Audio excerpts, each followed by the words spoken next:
Philadelphia, Pennsylvania. Historic, inspiring tourism, and lots of walking. This past year in May, my 8th grade class of 2012 at my old school traveled to Philadelphia for our last hoorah together. It was definitely an interesting experience, not only learning about history but life skills as well. Life in the big city, not everything works out as you planned. Survival of the fittest is probably your best friend when you're in a place such as Philly. Approaching our final destination, we got off the ducks downtown. Yes, I said ducks. They were these crazy buses that could drive on land yet float and ride in the water. How wacky is that? Then at the same time made the most obnoxious sounds you could ever imagine. Anyways, we had landed downtown and we were terribly hungry. Knowing us, we had no idea where we were going. Thankfully, a parent from the school proclaimed there was this amazing restaurant nearby that they were going to. Everyone frantically rejoiced and we started our trip. Suddenly, the parent that told us about this mysterious restaurant was heading a totally different way than the rest of our group.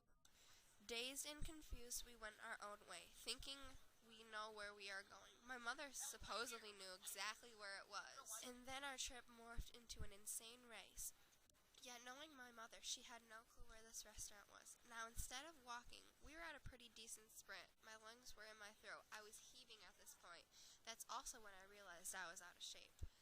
Jolting corners, red lights, green lights. I was definitely not familiar with the big city, being the country girl I am. But there were many fascinating artifacts to glance at on our long walk. One more left turn. There it was in its vintage, almost 1980s retro look. The restaurant we had traveled a mere 30 minutes for. I was really hoping at this point that the food was worth the walk.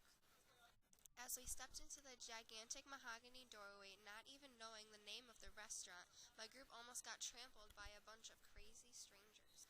I glanced inside and my mouth just plummeted to the floor.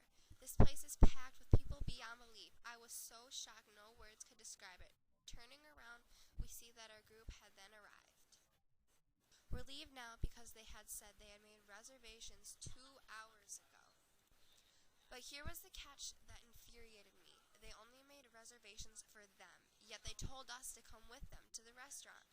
Oh man, was I about to flip a lid. As we moped on the side of the curb, lost hopes, grumbling bellies, my mom gave us the pep talk of a lifetime. We stood up with pride and started walking even more. Our group kept walking and walking and walking. At this point, we had probably stopped at 3 other restaurants, all packed and no seating whatsoever. I was about to throw in the towel and just go back to the bus with a hole in my stomach as big as the Grand Canyon.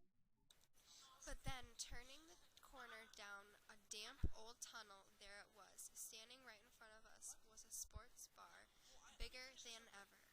We stopped in with crossed fingers and high hopes, and we got seated immediately. At last, satisfaction. Sitting with 8 people packed into a tiny booth, we ordered. A delicious Philly cheesesteak fries was my choice, savoring every single bite that touched my lips. One of the best dinners I have ever had. To tell the truth, I probably had way more fun there with my close friends than I would have had at the other restaurant. Sharing a bill with my friends coming to $113.56. That's definitely a memory I will cherish with me forever. That's what I wanted out of this trip, was memories, and I think I achieved that very well.